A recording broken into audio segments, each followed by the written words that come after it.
Hey everyone! Today we'll take a look at the Nike Zoom Fly 4 from 2021. Before we get started, I want to go over a disclosure that these were purchased with my own money from Nike.com. So let's take a look.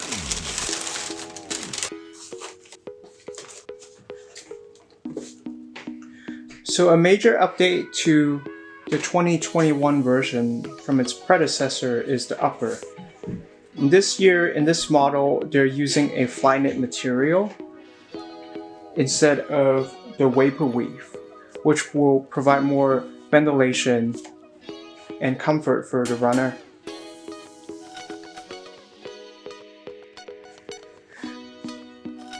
If you are a fan of some of the older Flyknit shoes, you'll probably love this as well because it has the sock-like construction that's hugging your foot. So this will give you more comfort and probably a better lockdown as well. And speaking of lockdown, what Nike's doing here is they added an outer layer on top of the Flyknit, which is like a polyurethane,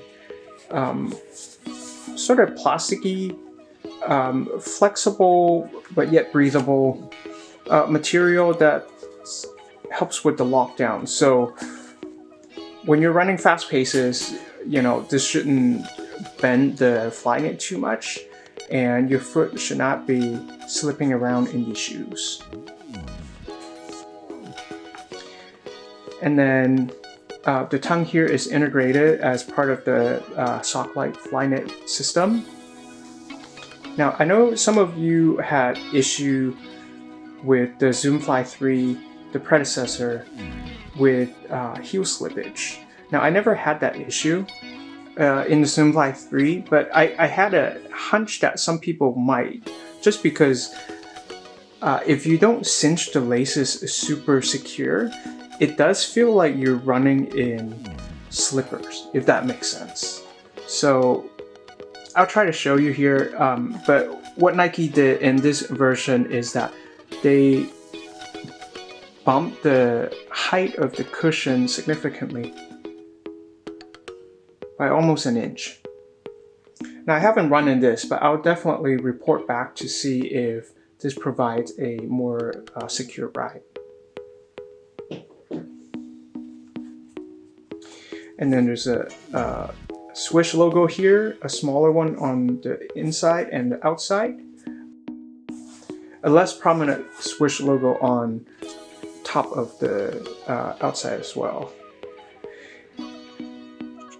And then I like what they did here with the orange flare. It gives it a little bit more flavor, so to speak. It's the inside. And then that's the outside.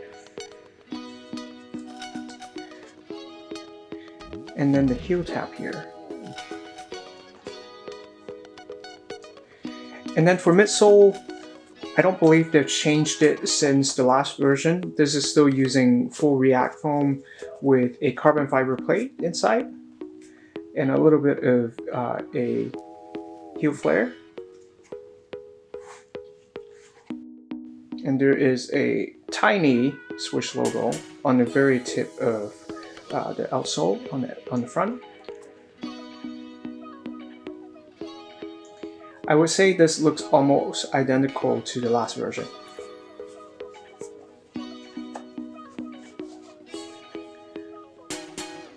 And then same for outsole. It still has that same type of waffle pattern on the forefoot. Not so much on the midfoot to reduce the weight of the shoes. And then only critical areas for the heel area. Now let's see how these stack up to its predecessors. So like I mentioned earlier, the biggest difference you see here is the upper. It no longer uses the vapor weave material, which I'm a little bummed about because in the Zoom Fly 3s, the upper was quite weather resistant. So running in the Pacific Northwest, it doesn't necessarily always rain, but it's always damp. So these will definitely come in very handy on a rainy day.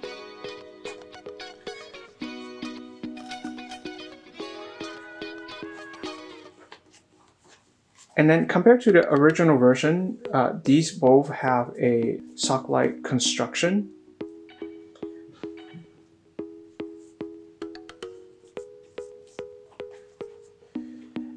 And then on the back here, they've added a heel tab on the left on the Zoomfly 4 instead of just a piece of printed material on Zoomfly 3. Now it does look like the stack height might be so slightly different. I'm not sure you see it, but probably maybe by like a milliliter or two. Nothing too significant. Or it may just be the light playing tricks on me. They got rid of the little message here on the inside of the heel.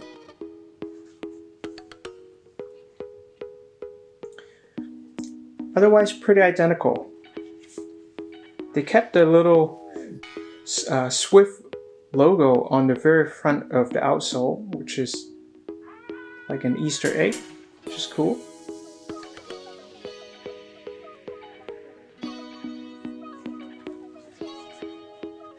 And then finally on the outsole, these look pretty much the same just by looking at it. If anything, I think the Zoomfly 4 may be a tad narrower than the 3s. I will be able to tell you more once I have run in these. It looks like it could just be slightly different.